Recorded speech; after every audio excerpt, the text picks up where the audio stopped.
నమస్కారం city news కి స్వాగతం.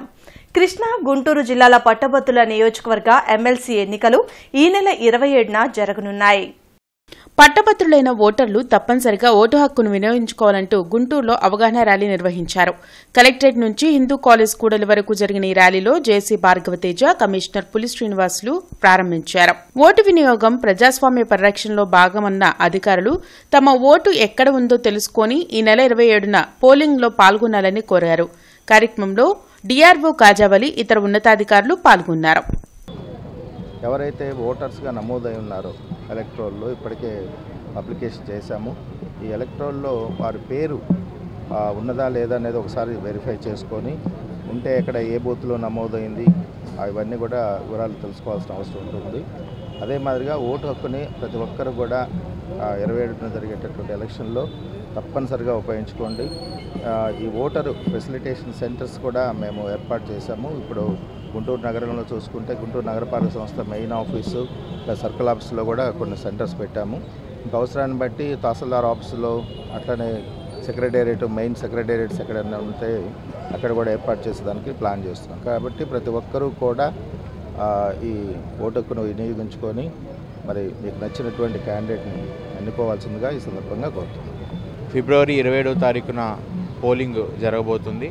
ఈ ఎలక్షన్లో ఓటర్గా నమోదు చేసుకున్న పట్టభద్రులందరూ కూడా ఈ అవకాశాన్ని సద్వినియోగం చేసుకుంటూ ఫిబ్రవరి 27వ తారీఖున ఖచ్చితంగా తమ ఓటు హక్కుని వినియోగించుకోవాలని కోరుకుంటూ ఆ అవగాహన క్రియేట్ చేయడానికి ఈ స్వీప్ ర్యాలీని టేకప్ చేయడం జరుగుతుంది.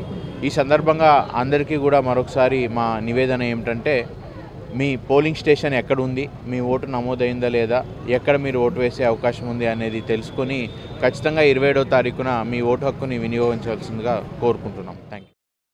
జిల్లా cooperative central bank retired employees welfare association ఆధ్వర్యంలో జరిగిన ఆత్మీయ సమావేశంలో వేమూరు ఎమ్మెల్యే నక్కా ఆనంద్ బాబు పాల్గొన్నారు.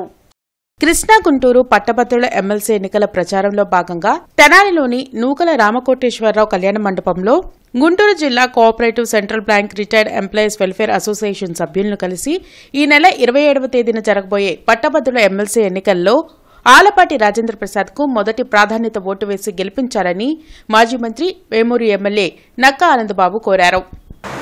రేపు 27వ తేదీ జరగబోతున్నటువంటి గ్రాడ్యుయేట్ ఎమ్మెల్సీ ఎలక్షన్లో తెలుగుదేశం పార్టీ కూటమి పార్టీల అభ్యర్థిగా పోటీ చేస్తున్న ఆలపాటి ఎవరు ఏం మాట్లాడాల, సైలెంట్ వేవ్ మొత్తం కొడితే దిమ్మ తిరిగిపోయింది. రాష్ట్రంలో ప్రజా జీవితానికి పనికిరాడు జగన్మోహన్ రెడ్డి, ప్రతిపక్ష హోదా కూడా ఇవ్వడానికి వీల్లేదని చెప్పి ప్రతిపక్ష పాత్ర కూడా లేకుండా చేసినటువంటి ఘనత ఆంధ్రప్రదేశ్ ప్రజానీకానికి.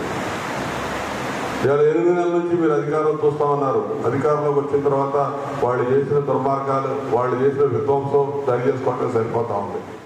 పరిసరాలను పరిశుభ్రంగా ఉంచుకోవాలనే ఆలోచన ప్రతి ఒక్కరిలో రావాల్సిన అవసరం ఉందని స్వచ్ఛ సుందర చెల్లపల్లి ఉద్యమ వ్యవస్థాపకులు డాక్టర్ డిఆర్కే ప్రసాద్ తెలిపారు.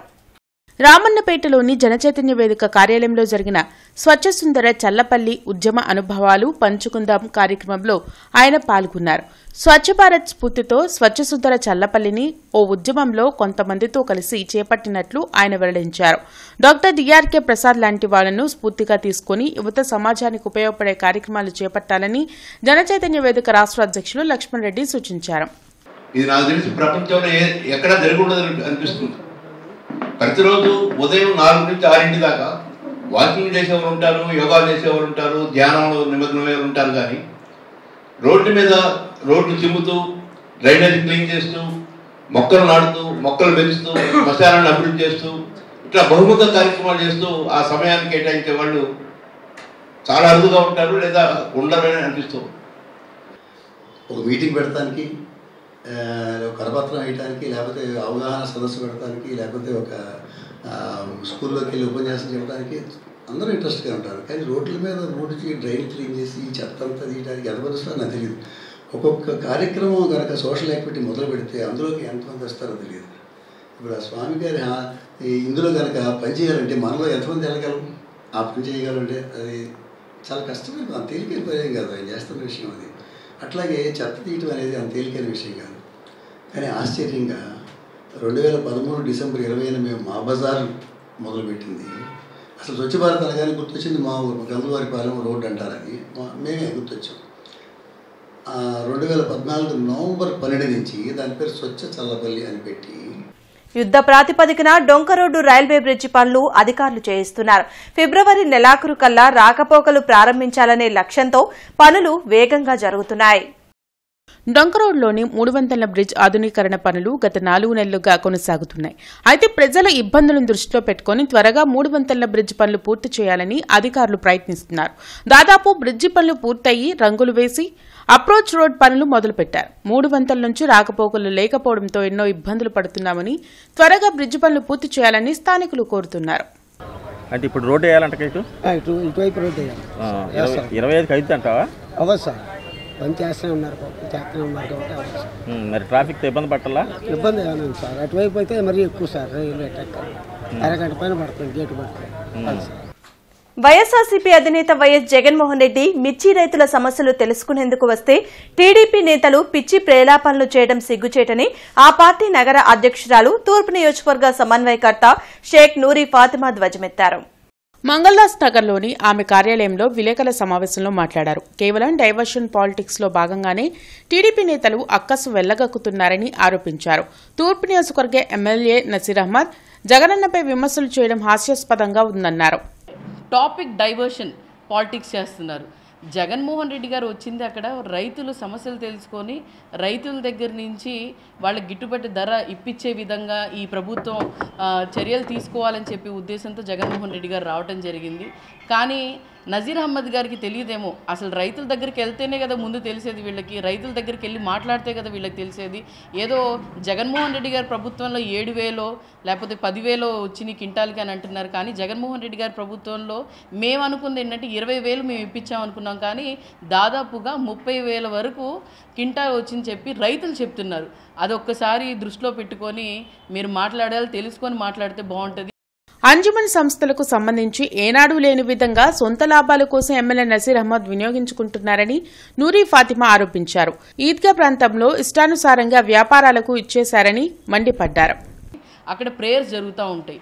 ఆ ప్రేయర్స్లో ఈరోజు గతంలో కానీ ఎప్పుడైనా కూడా అక్కడ చిన్న చిన్న వ్యాపారం, లేకపోతే ఫ్రూట్స్ వ్యాపారము, లేకపోతే ఏవైనా లేకపోతే పూల ఇవి కానీ ఏవైనా టెంపరీ స్ట్రక్చర్ వేసేవాళ్ళు. కానీ ఈరోజు మీరు చూస్తే అక్కడ ఒక పర్మనెంట్ స్ట్రక్చర్ వేసి ఉంది. మరి ఈద్గా టైంలో నమాజ్ చదివేది ఎలాగా? నజీర్ అహ్మద్ గారు ఏంటంటే ఆయన సొంత లాభం, ఫస్ట్ ఆఫ్ ఆల్ జేబు నింపుకోవాలనే ఉద్దేశం తప్ప నజీర్ అహ్మద్ గారికి ఏ విధమైన ఆలోచన అయితే ఆయనకి లేదు. భారతదేశంలో విద్యా వ్యాప్తికి దేశ తొలి విద్యాశాఖ మంత్రి మౌలానా అబుల్ కలాం ఆజాద్ చేసిన కృషి మరువలేందని ఎమ్మెల్యే నసీర్ అహ్మద్ అన్నారు. ఎమ్మెల్యే కార్యాలయంలో అబుల్ కలాం ఆజాద్ వర్ధంతి సందర్భంగా ఆయన చిత్రపటానికి పుష్పాంజలి ఘటించి నివాళులర్పించారు. విద్యారంగంలో అనేక మార్పులకు కూటమి ప్రభుత్వం శ్రీకారం చుట్టిందని నసీర్ చెప్పారు.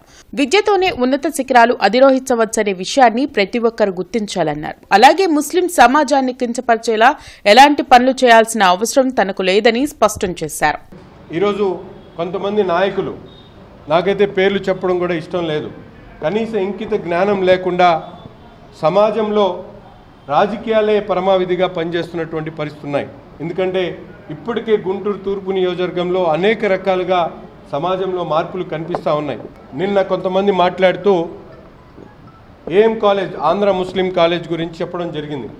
ఒక సంస్థకు సంబంధించినటువంటి వార్షికోత్సవానికి ఆంధ్ర ముస్లిం కాలేజ్ వాళ్ళకి ఇవ్వడం జరిగింది, ఆ సంస్థ వారికి. దానికి శాసనసభ్యుడికి ఉన్నటువంటి నాకు ఎటువంటి సంబంధం లేదు. అది వేరే ఆర్గనైజేషన్ ద్వారా, మొహమ్మదియా ఎడ్యుకేషన్ సొసైటీ ద్వారా నడపబడుతున్నటువంటి ఆంధ్ర ముస్లిం కాలేజ్. కానీ గౌరవ వైసీపీ నగర అధ్యక్షురాలు తను మాట్లాడుతున్నటువంటి విధానం చూస్తూ ఉంటే నవ్వుకునేటువంటి పరిస్థితులు ఉన్నాయి. ఇప్పటికైనా చెప్తా ఉన్నా, నా సోదరిమణికి మానుకోండి, చౌకబారు విమర్శలు మానుకోండి. మేము ప్రజాహితం కోసం, ప్రజల కోసం పనిచేసేటువంటి వ్యక్తి. 52వ డివిజన్ ప్రెసిడెంట్ మర్రిపాటి శ్రీనివాస్ ఆధ్వర్యంలో విస్తృతంగా ఎమ్మెల్సీ ఎన్నికల ప్రచారం జరిగింది. అరండల్పేటలోని ఎస్కేవీఆర్ నాయుడు ఇంగ్లీష్ మీడియం హైస్కూల్లో TDP division president Marripati Srinivas, corporator Mallipoyina Srivalli, ఎన్నికల ప్రచారంలో పాల్గొన్నారు. హైస్కూల్ ఉపాధ్యాయులను కలిసి పాంప్లెట్స్లను పంచిపెట్టారు. ఈ సందర్భంగా కార్పొరేటర్ శ్రీవల్లి మాట్లాడుతూ గత వారం రోజులుగా ప్రచారం చేస్తున్నామని, ప్రతి ఒక్కరూ ఆలపాటి రాజాను గెలిపించేందుకు ఉత్సాహంగా ఉన్నారని అన్నారు. 27న జరగబోయే ఎమ్మెల్సీ ఎన్నికల్లో కూటమి అభ్యర్థి ఆలపాటి రాజాకు మొదటి ప్రాధాన్యత ఓటును వేసి అఖండ మెజార్టీతో గెలిపించాలని కోరారు. ఈ కార్యక్రమంలో మైనం లక్ష్మీనారాయణ, గజ్జల గోపీనాథ్ తదితరులు పాల్గొన్నారు. అందరికీ కూడా ప్రతి ఒక్క మాస్టర్ గారికి కానీ టీచర్కి కానీ మేము ఆలపాటి రాజేంద్ర ప్రసాద్ గారికి ఓటేయమని చేయడం జరుగుతుంది. గత 10 రోజుల నుంచి కూడా మేము తిరుగుతూనే ఉన్నాము. ఏకగ్రీవంగా ఆలపాటి రాజేంద్ర ప్రసాద్ గారు విన్ అవ్వాలని కోరుకుంటున్నాం. గెలుపు ఓటములు సవిచూశారు. లోగడ టెక్నికల్ ఎడ్యుకేషన్ మినిస్టర్గా ఉన్నప్పుడు ఆయన నిష్పక్షపాతంగా ఆయన పదవిని నిర్వహించారు కూడా. అప్పుడు మంచి పేరు కూడా రావడం జరిగింది. తర్వాత ఎమ్మెల్యేగా ఉన్నప్పుడు కూడా ప్రజా సమస్యల మీద ఆయన దృష్టికి వచ్చినప్పుడు కానీ ఆయన దగ్గరికి వెళ్ళిన వారికి కానీ పరిష్కారం చేసి వారి యొక్క అభివృద్ధికి పాటుపడ్డారని చెప్పి నాకు తెలిసినంతవరకు నేను చెబుతున్నాను. గుంటూరు జిల్లా ప్రత్తిపాడు నియోజకవర్గం వట్టిచెరుకూరు మండలం గారపాడు, యామరు గ్రామాల్లో జిల్లా ఎస్పీ వారధి కార్యక్రమాన్ని నిర్వహించారు. ఈ కార్యక్రమంలో జిల్లా ఎస్పీ సతీష్ కుమార్ పాల్గొని పల్లెలు ప్రశాంతంగా ఉండాలంటే ప్రతి ఒక్కరూ స్నేహభావంతో ప్రేమపూర్వకంగా ఉండాలని, భవిష్యత్ తరాలకు ఆదర్శంగా నిలవాలని వారధి కార్యక్రమ ప్రాముఖ్యతను వివరించారు. కార్యక్రమంలో DSP Bhanudaya, CI Ramanayak, SS Subbarao, police సిబ్బంది, గ్రామ ప్రజలు పాల్గొన్నారు. ఒక ఆమె వీళ్ళ బంధువులు ఆమె చనిపోతే అక్కడ కొంతమంది ఉన్నారు, అయినా మ్యాక్సిమం అటెండ్ అయ్యారు సార్. ఇంకా కొంతమంది ఇప్పుడే కూలి పనుల నుంచి వచ్చి వాళ్ళు అంటే ఇంటి పనులు చూసుకోవడానికి కొంతమంది ఉన్నారు. ఈ లోపు వస్తారు సార్. సార్ యాక్చువల్లీ ఒక 6 months బ్యాక్ సార్ తమరు మాకు ఇక్కడికి చెప్పి పోస్టింగ్కి పంపించినప్పుడు తమరి యొక్క గైడ్ లైన్స్ ప్రకారం 6 months బ్యాక్ విచ్చలవిడిగా ఒకళ్ళు అంటే రాజకీయంగా కొంత డిస్టర్బ్ అయ్యి కేసులు పెట్టుకోవటం, అలాగే జైలు పాలవ్వటం. కానీ దానివల్ల నా లైఫ్ మారదు కదా. నేను చదివాను, కష్టపడాను. నా తల్లిదండ్రులు చదవకపోయినా నేను చదివాను. నేను కష్టమైన ఒక ఎగ్జామ్ రాశాను. ఈరోజు పోలీసు ఉద్యోగంలో ఉన్నాను. ఈ వార్తలు ఇంతటితో సమాప్తం. నమస్కారం.